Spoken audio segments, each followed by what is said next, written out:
Assalamualaikum warahmatullahi wabarakatuh.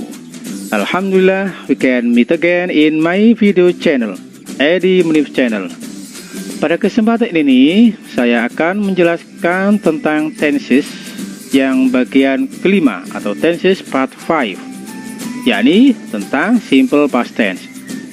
As usual, seperti biasa dalam video ini, kami selalu menyampaikan 3 hal, yaitu yang pertama, saya akan menyampaikan basic competence atau kompetensi dasar apa yang akan dicapai. Kedua, saya akan menjelaskan materi beserta contoh-contohnya. Dan ketiga, saya akan memberikan latihan-latihan soal untuk mendukung pemahaman materi.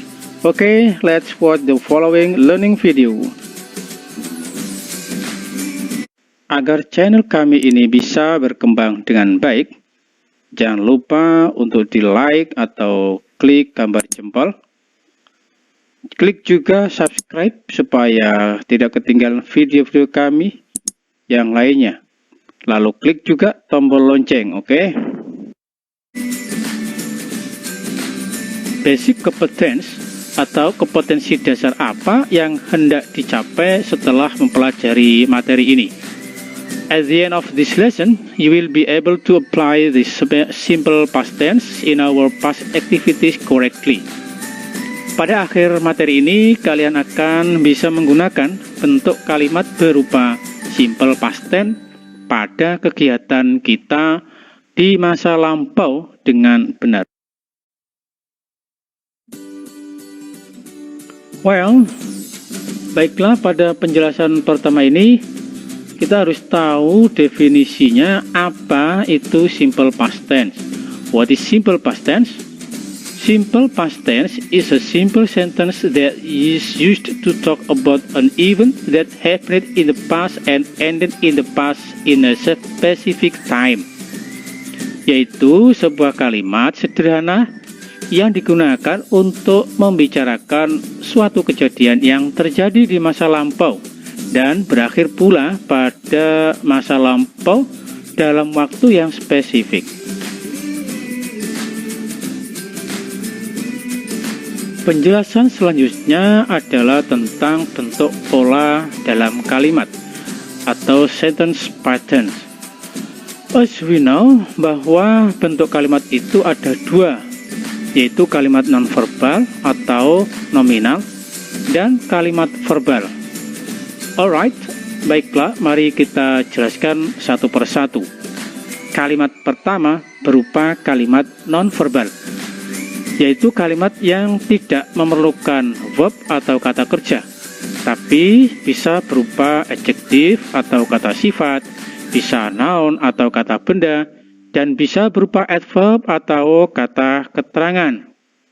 Pola kalimat yang pertama adalah bentuk afirmatif atau kalimat positif yang berfungsi untuk memberikan informasi atau giving information. Berikut ini adalah pola kalimatnya: subjek atau pelaku, lalu diikuti to be, was atau were, kemudian non-verb. Perhatikan contoh-contoh kalimat berikut ini. I was in Jakarta yesterday. Saya berada di Jakarta kemarin. Andika was happy to be the winner last night. Andika merasa senang menjadi pemenang tadi malam. We were late yesterday. Kami kemarin terlambat. Pola kalimat yang kedua adalah bentuk kalimat negatif yang berfungsi untuk menyangkal informasi atau denying information. Berikut ini adalah pola kalimatnya. Subjek atau pelaku, lalu diikuti dengan to be, was atau were, dan ditambah kata not, kemudian kata non-verb. Perhatikan contoh-contoh kalimat berikut ini. I was not in Jakarta yesterday. Saya tidak berada di Jakarta kemarin. Andika was not happy to be the winner last night. Andika tidak bahagia menjadi pemenang tadi malam. We were not late yesterday. Kami kemarin tidak terlambat. Pola kalimat yang ketiga adalah bentuk kalimat interrogatif atau yes no question yang berfungsi untuk menanyakan informasi. Berikut ini pola kalimatnya: to be, was atau were, kemudian baru subjek atau pelaku, lalu diikuti kata non-verb, dan jangan lupa tanda tanya. Perhatikan contoh kalimat berikut ini. Was I in Jakarta yesterday? Yes, you were. No, you weren't. Apakah saya berada di Jakarta kemarin? Iya atau tidak. Was Andika happy to be the winner last night? Yes, he was. No, he wasn't. Apakah Andika bahagia menjadi pemenang tadi malam? Iya atau tidak. Were we late yesterday? Yes, we were. Atau no, we weren't. Apakah kami kemarin terlambat? Iya atau tidak. Next sentence pattern is about verbal sentence. Yang selanjutnya tentang kalimat bentuk verbal, yaitu kalimat yang memerlukan verb atau kata kerja. Pola kalimat yang pertama adalah bentuk afirmatif atau kalimat positif yang berfungsi untuk memberikan informasi atau giving information. Berikut ini adalah pola kalimatnya: subjek atau pelaku, lalu diikuti verb to atau kata kerja bentuk kedua, atau kemudian ditambah objek atau komplement atau pelengkap. Perhatikan contoh kalimat berikut ini. I went to Jakarta 2 weeks ago. Saya pergi ke Jakarta 2 pekan yang lalu. Kata went, pergi, adalah bentuk kata kerja kedua. Andika won English speech competition last night. Andika memenangkan lomba pidato bahasa Inggris tadi malam. Kata won, kata kerja bentuk kedua. We came late to the class yesterday. Kami datang terlambat ke kelas kemarin. Kata kerja came itu adalah bentuk kata kerja kedua. Pola kalimat yang kedua adalah bentuk kalimat negatif yang berfungsi untuk menyangkal informasi atau denying information.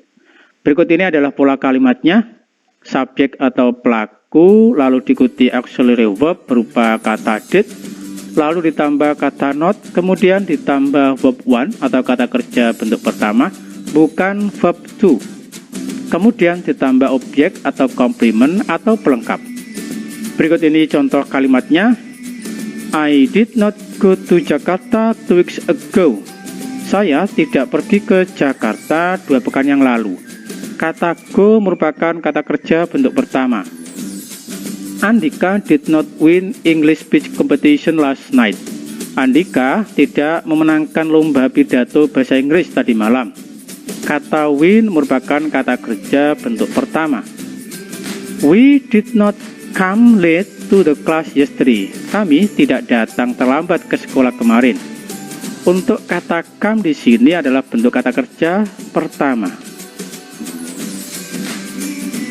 Pola kalimat yang ketiga adalah bentuk kalimat interrogatif atau yes no question, atau kalimat pertanyaan yang dijawab yes atau no. Kalimat ini berfungsi untuk menanyakan informasi atau asking for information. Berikut ini adalah pola kalimatnya.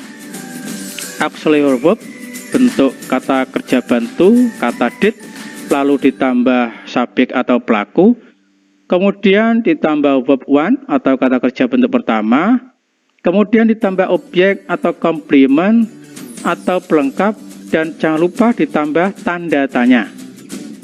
Kata did sendiri bila diletakkan di depan sebagai pertanyaan maka bermakna apakah. Perhatikan contoh berikut ini. Did I go to Jakarta 2 weeks ago? Yes, you did. No, you didn't. Apakah saya pergi ke Jakarta 2 pekan yang lalu? Iya atau tidak. Did Andika win English speech competition last night? Yes, he did. No, he didn't. Apakah Andika memenangkan lomba pidato bahasa Inggris tadi malam? Iya atau tidak. Did we come late to the class yesterday? Yes, we did. No, we didn't. Apakah kami datang terlambat ke kelas kemarin? Iya atau tidak.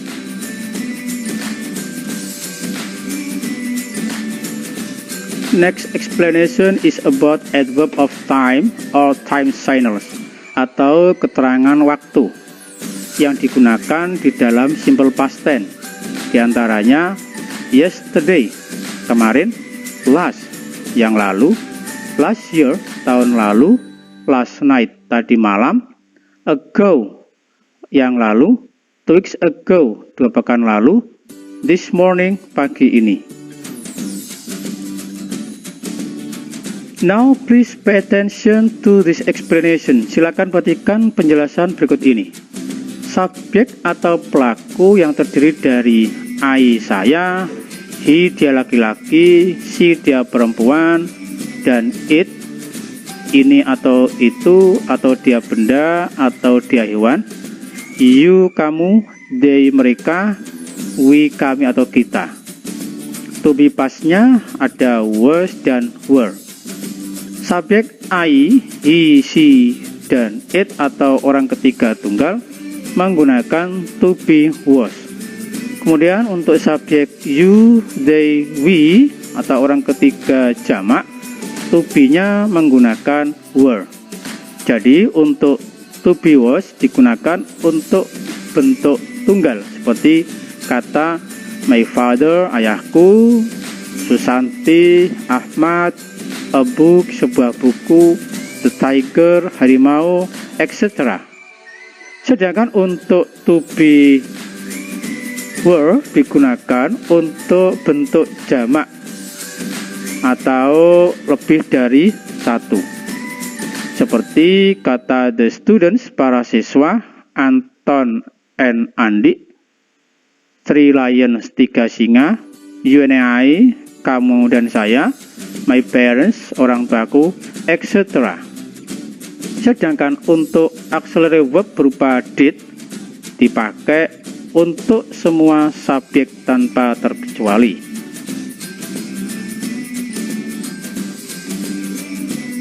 Well, gimana? Mudah bukan kita memahami kalimat simple past tense? Oke, sekarang kita coba kerjakan latihan berikut ini. Change the sentences into correct form. Ubahlah kalimat-kalimat ini menjadi bentuk kalimat yang benar. Number 1, David was afraid to go to canteen. Ubah ke bentuk negatif. My mother brought some meal for lunch. Ubah ke bentuk interrogatif. Number 3, you did not start to join volleyball last year. Ubah ke bentuk positif atau afirmatif. Number 4, did I wake up early this morning? Ubah ke bentuk negatif. Dan terakhir number 5, they were happy to be the winner last night. Ini ubah ke bentuk interrogatif. Oke, selamat mengerjakan, good luck.